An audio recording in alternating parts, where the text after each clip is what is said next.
The excitement of meeting a childhood friend. They say people don't resist change, they resist being changed. So said Peter Sanger.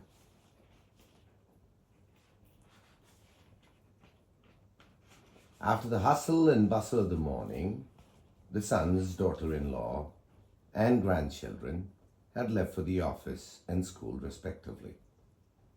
This was a truly relaxing time for the Iyengar couple, as they no longer had to worry about how the children managed the grandchildren.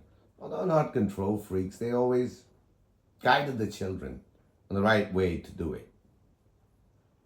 It was a Friday morning, and as part of the routine, Parthasarathi Iyengar had visited the temple.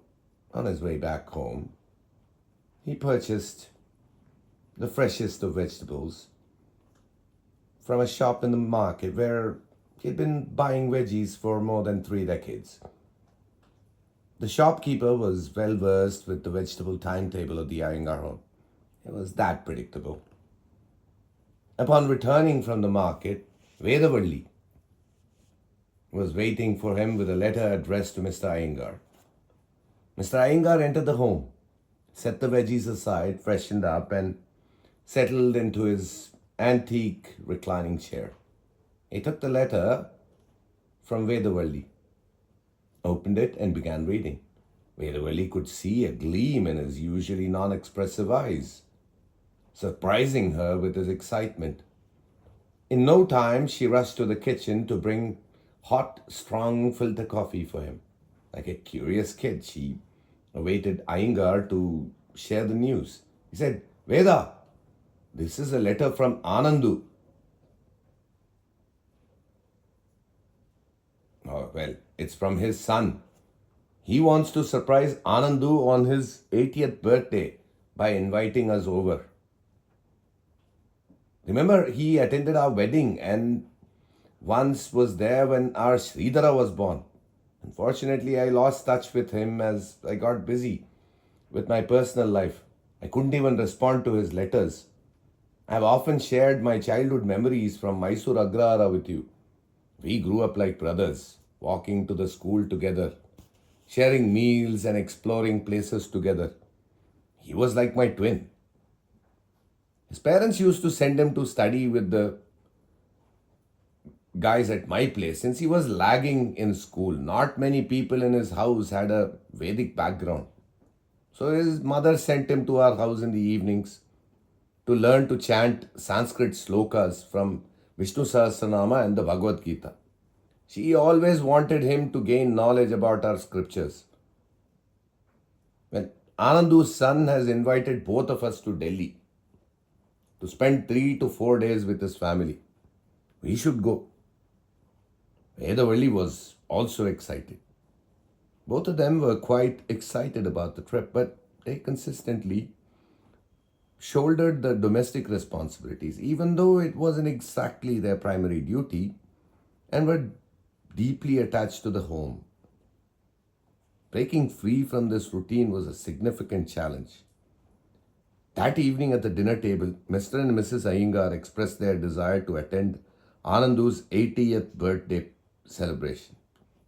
Their sons, Sridhar and Sriniket, were delighted to send them, and the daughters-in-law, Srija and Avani, were already envisioning an independent kitchen without Vedavalli's administration.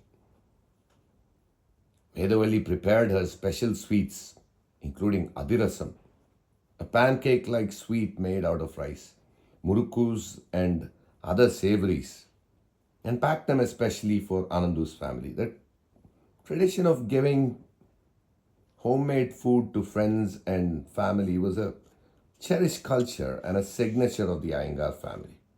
In an era dominated by chocolates and canned sweets, glamorously presented in decorative containers with an expensive price tag, the homemade and thoughtfully packed sweets and savories from the Iyengar family indeed were truly exclusive.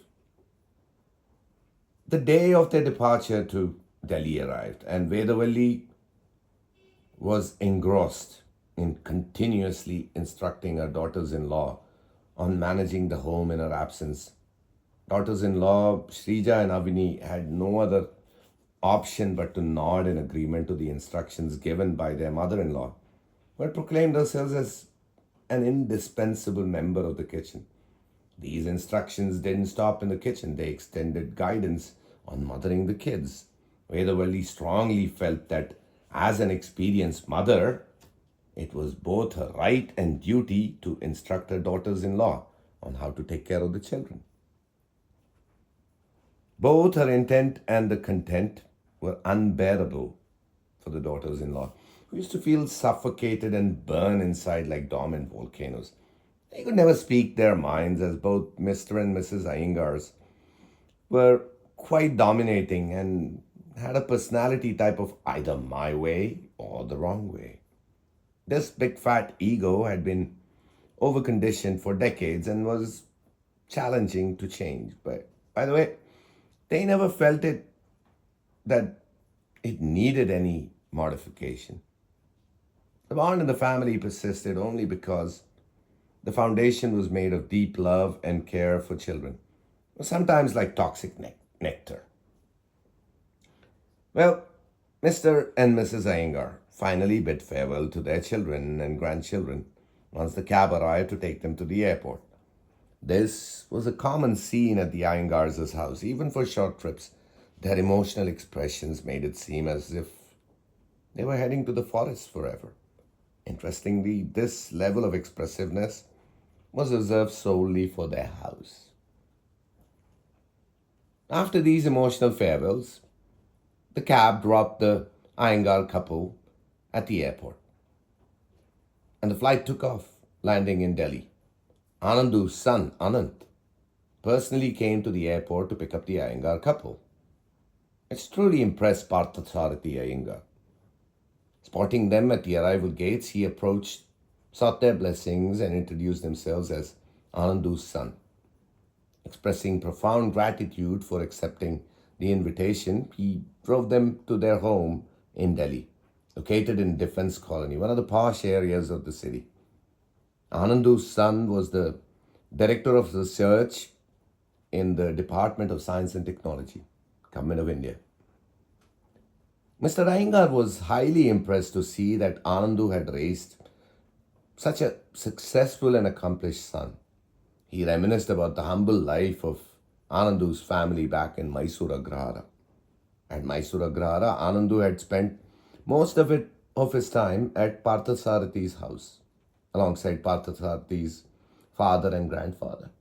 Their experience had a profoundly positive influence on him. The stories from the scriptures they used to narrate, the morals and the values they elaborated, and the practices and discipline they instilled at home left a lasting impact. After matriculation, Anandu, along with his parents, left Mysore and moved to their village in Chennai. There, Anandu was fortunate to be mentored by his uncle, a biochemistry professor at CMC Vellore. Guided by him, Anandu excelled academically, securing a merit scholarship for his undergraduate studies and flying to Delhi's AIIMS for his PhD. During his research, Anandu found a friend and future wife, Sugama, who was his junior in PhD studies. After getting married and with the birth of their son Anant, Sugama opted for a part-time teaching career to balance both her professional and family life comfortably. Meanwhile, Anandu advanced in his career as a defense scientist, leading a comfortable life for the family in Delhi. Mr. and Mrs. Iyengar were delighted, lost in the story of Anandu's life narrated by Anant as they arrived at Anandu's house. It was a beautiful gated community with a lush green pathway. The car stopped in front of a magnificent mansion, and the servants came to take the Iyengars' luggage. Anant instructed them to place the luggage in the guest room. Parthasarathi's eyes searched for his childhood pal, and there he was in a spacious veranda, sitting in a comfortable easy chair. engrossed in solving a crossword puzzle from the daily newspaper. Scratching his head for a word, he murmured about a 11-letter word meaning absolute silence. A quick answer came from Parthasarathi, the crossword solving genius: tranquility. Without even lifting his head, Anandu wrote the word, completing the crossword. With childlike amusement, he then lifted his head to see who had answered. He was dumbstruck. It was his childhood pal, his second self. He exclaimed, "Hey, Partha, you! I can't believe this." Anandu and Parthasarathi went back in time, and their happiness knew no bounds when they saw each other. They jumped for joy, and Anandu screamed and called Sugama. "Sugama, see who is here." Sugama came out eagerly and greeted Parthasarathi and Vedavalli by addressing their names. Anandu was taken aback. She said, "This is your 80th birthday surprise from your son. I searched and found their contact in your diary and we arranged for this meet." Anandu was truly amazed at this secret pact. While the happy reunion of old buddies was ongoing, Anant interrupted. "Appa, you have a nice time with Partha uncle and Veda auntie. I'll go home, rest for a while and come." Mr. Iyengar gave a weird look and asked, "Anandu, what does he mean by his house? He is not staying with you. Only you and your wife stay in this huge house." Anandu confirmed that Anand stays in another villa 2 streets away, which sounded strange to Mr. and Mrs. Iyengar, who had always stayed with their children even after their children got married. Anand bid farewell and left, while Anandu and Sugama took Mr. and Mrs. Iyengar inside their home. A cascade of doubts and questions had already formed in the conventional Iyengar's head. Knowing Parthasarthi's love for South Indian filter coffee, Sugama had arranged for a special blend and prepared coffee for them.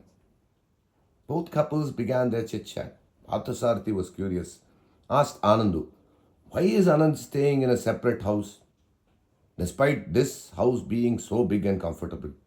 This is such a posh area. Don't you think it's a waste of resources having two houses?" Vedavalli gently asked Sugama, "So, you have two separate kitchens? Two houses?" Sugama smiled and confirmed it. Meanwhile, Mr. Iyengar's cell phone rang. It was his elder daughter-in-law, Srija. Upon receiving the call, he asked, "What is it?" She said, "Hello, Appa.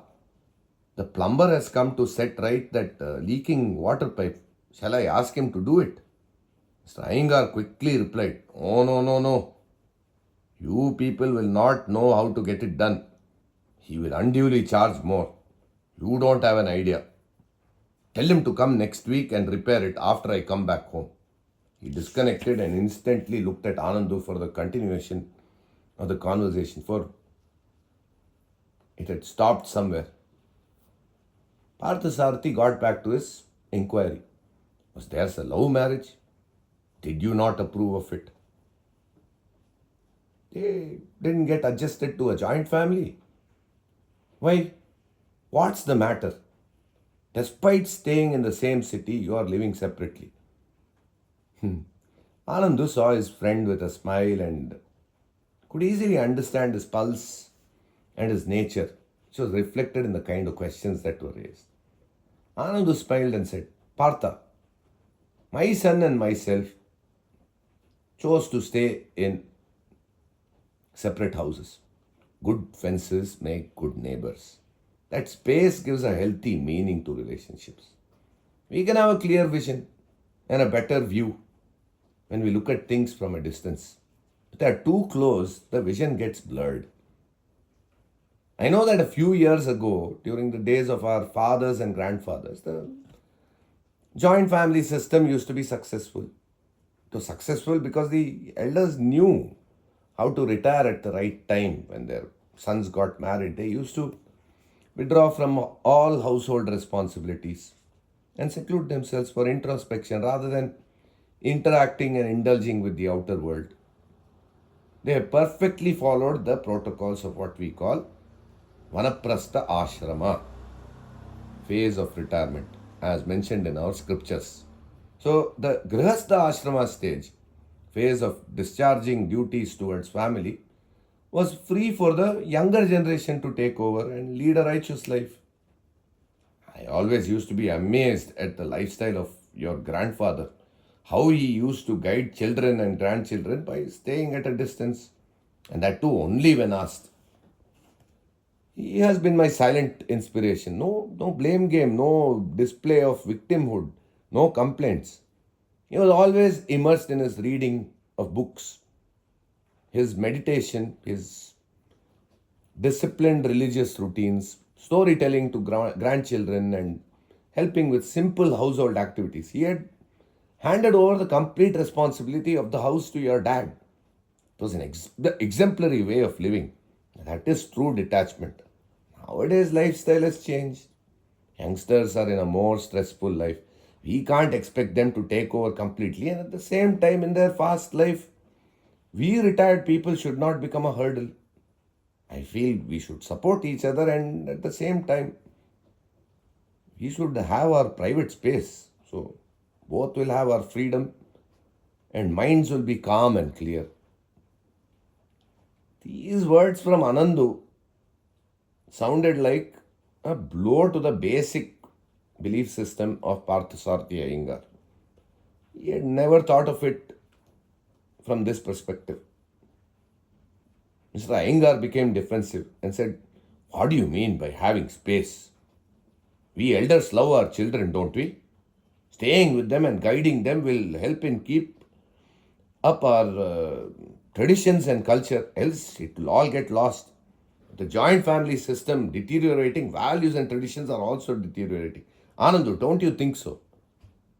Anandu replied, "Partha, I am in no way against the joint family system. If it is a good team, with mutual understanding and letting go, it will be a blissful experience. Else, it will be hell. At least one person who keeps adjusting always will be truly unhappy. Home is where the heart is. It should not become an imposed punishment on either of the generation. We live in our minds. It is the ego that rules most of the time. Very few will have the capacity to observe the dramas and stories that the mind plays and not dance to the tune of it. Such people will have an amazing capacity for introspection and take the right steps. In earlier days, many elders who had this quality were capable of successfully managing a joint family. Those who had empathy and love and were ready to keep ego aside for the sake of happiness and harmony of the family. But as values deteriorate and people are busy boosting ego over knowledge, within the family, competition seeps in to prove who is right rather than contemplating what is right. Such families are disasters. Anyway, let us not get in too much into this debate. On a lighter note, our children, when they get married, only when we start seeing them as adults, life opens up opportunities for them. There'll be young energies with lots of dreams and curiosities. They will make mistakes and learn through them. We, as elders, should make room for them to lead their lives independently.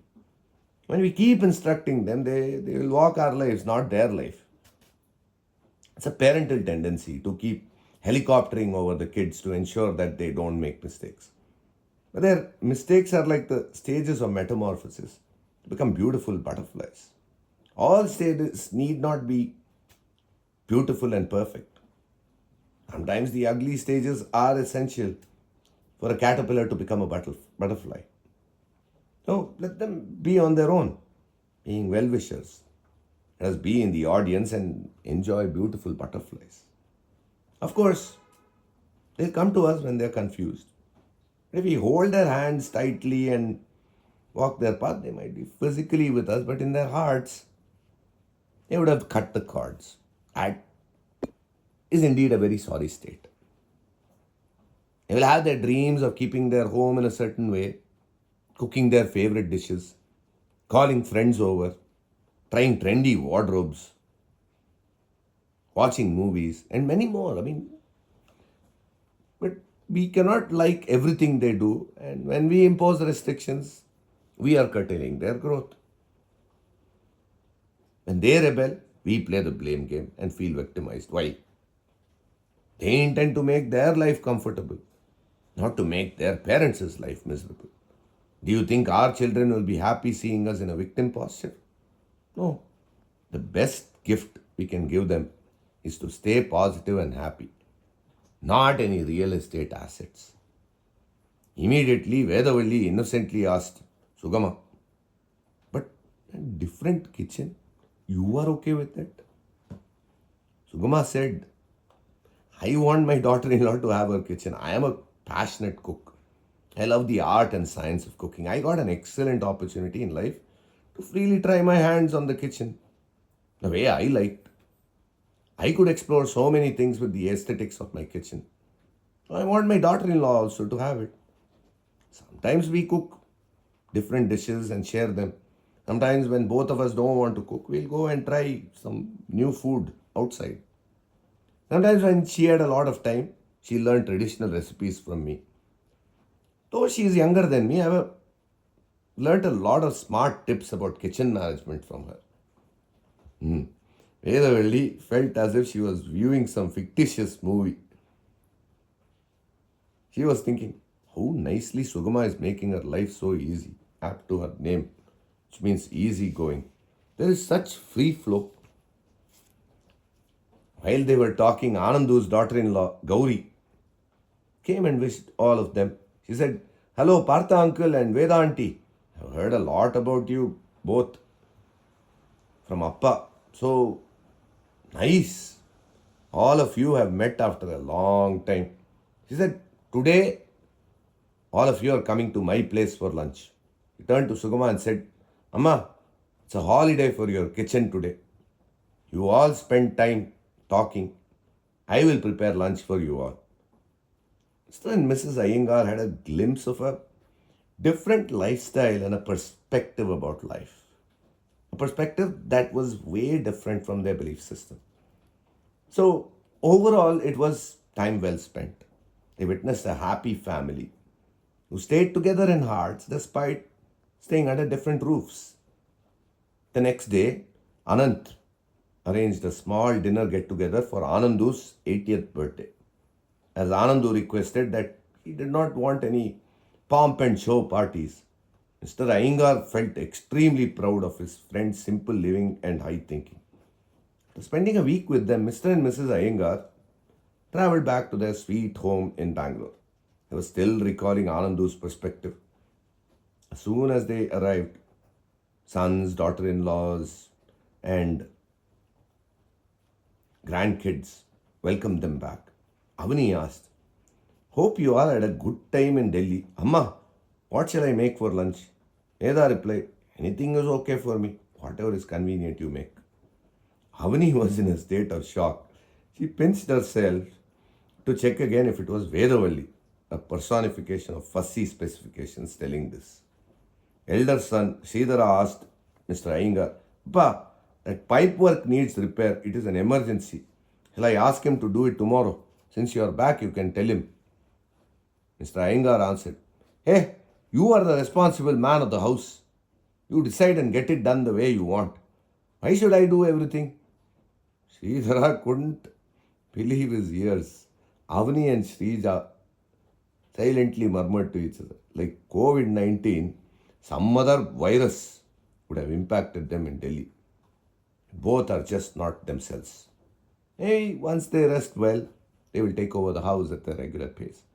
Next morning, Mr. Iyengar was reading the newspaper on his easy chair and heard the honking of their regular plumber's old Bajaj scooter. He came out and said, You people cannot handle this, I will get it repaired. Vedavalli came out to ensure that the plumber left his muddy slippers outside the house. She smelled something in the kitchen and screamed at Srija, How many times should I say that? Don't use a high flame for garnishing the rasam. It will spoil the aroma of the rasam. Wait, I will come and show you how to do it. Now, Avani was relieved that her in laws were perfectly normal. As usual, Mr. and Mrs. Iyengar resumed back on their thrones and to boss over their kingdom. This was a story from a collection of short stories titled Discord to Harmony, A Journey Towards Harmony by Dr. Mythri Ramachandra. Take care. With more like this, and with another episode of storytelling, I'll be back. This is me, Rajesh, signing off from Storytime with Rajesh. Ciao.